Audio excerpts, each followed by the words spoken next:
Hello, I'm the Hobo Gamer, and welcome back to DaddeeCraft, the Minecraft playthrough that joins a father and his daughter's Minecraft world while talking about the real one. Me and Dash have been busy repairing our house and sanding down some rough edges lately. We patched up the creeper holes, and it looks like she's added a patio out here. I took advantage of a traveling salesman's incredible deal on pumpkins with the emeralds we've been making, selling paper to the villagers in the desert near us, and now we're ready for Halloween.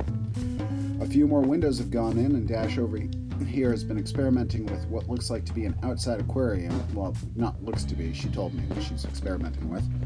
As I take a look at the expansion Dash is putting in, you'll notice a rather ominous looking skyscraper towering over us. It was intended as a creeper farm, but I haven't been successful in getting it to spawn anything.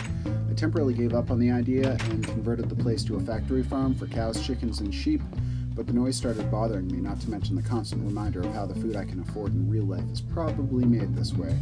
So we're going to be removing the animals.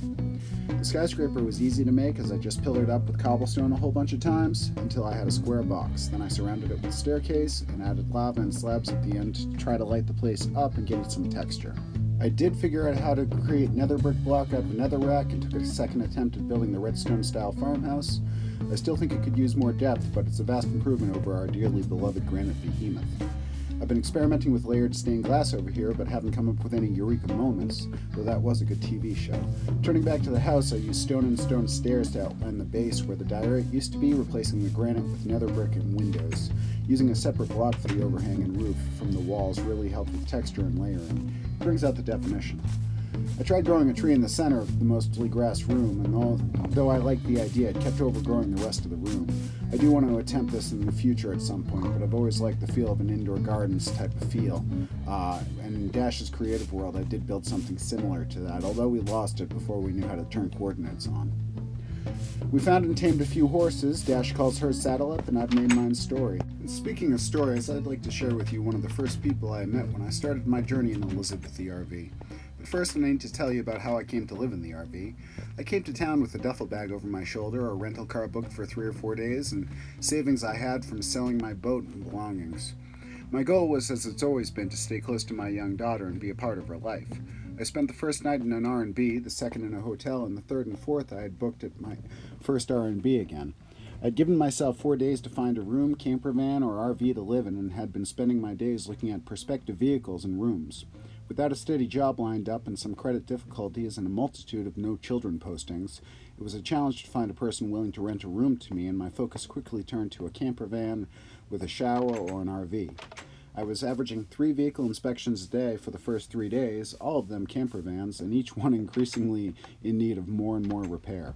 I had 2 camper vans in a row break down on me in the middle of a test drive, not to mention the failed smog inspections and creative solutions for vehicular problems, engine problems, including one van that had its gas line jury-rigged into the passenger side seat with an old, long rubber hose leading into a water bottle filled with gas that was coming out of the vent system. So I obviously passed on that one. On my third night, I focused on Craigslist searches for smaller RVs that I could manage to find parking for and drive around. I found an early 80s model with a rebuilt engine and a recent paint job. The only issue was it was at the top of my price range, and it had just been lowered in price by the seller, who was unwilling to budge on his new price. I arranged to meet with the seller on the 4th day and drove for an hour to get to him. He lived in a busy part of town and traffic was notoriously bad there. The seller was a contractor and he had fixed up the inside and kept her safe, which was a big plus. The outside was really, really good looking and the engine ran on first start. So I was confident that I had found a place to live finally, but it was going to cost me. I handed over my life savings minus the money I had worked out for registration and a few weeks of food and gas, and for the first time was driving the largest vehicle I had ever commandeered. A week later, I had secured a job an hour south of where my daughter lives and remembered seeing RVs parked on the street overnight near the hotel I stayed at previously, located about halfway between my daughter and my new job. The city my job was in did not allow for overnight parking for any vehicles that didn't have a residential permit, so I opted for a bit of daily commute in my new rig. It was a 30-mile drive each way. The night before my new job began, I stopped at the Gateway gas station, one of 2 gas stations off the highway near the hotel I had previously stayed at. A young man stood tall and well-dressed. in a maroon button-down shirt and dress pants, holding a squeegee in his hands between cars. As I pulled in and got out to fill up with gas, he approached me and asked if I could spare some change in exchange for him washing my windows. I smiled at him and wished him well, but explained I had just moved into town and spent all of my money on the RV in order to be closer to my daughter. We shook hands and he said his name was Marcus. He started washing my windows for me, saying that it was on the house. He told me he was washing windows for change so he could afford the gas for the van he was living in. He had a baby daughter with the girl he was seeing and was trying to get the money to visit them during some medical procedures that were necessary for the little girl. The mother was staying with her mother after he had lost his job and was now living off the streets.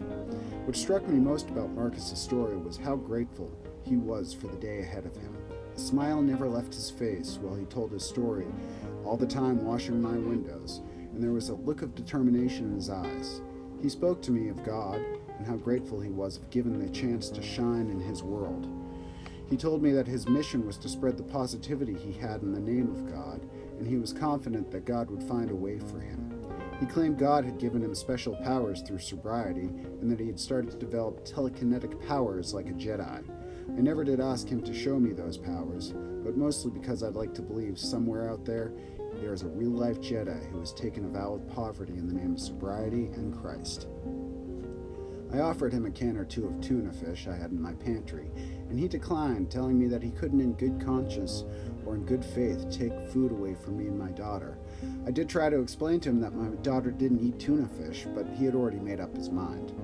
We wished each other God's grace and strength as we both struggled to stay a part of our children's lives. Marcus turned to an incoming car and prepared himself with a smile. There were windows to be washed after all. I started up the old beast and headed down the road to find parking for the night. Helicopters lulled me to sleep that night while I thought about God, Jedis, and fatherhood. I like to think of Marcus from time to time sitting cross-legged in his van at night underneath a streetlight for extra safety. He's focusing all his energy into a pen that starts levitating in midair. The sound of traffic is only soundtrack. That image of him sitting Buddha-like, pen in air, with a soft glow emitting from him fuels my hope in magic, my hope in faith, and my hope in forgiveness and compassion. I've never seen Marcus again, but I hope him and his daughter are able to see each other. I hope his light is out there right now, defeating the dark. I am the Hobo Gamer, and thank you for watching DaddeeCraft. Remember to stay kind to each other.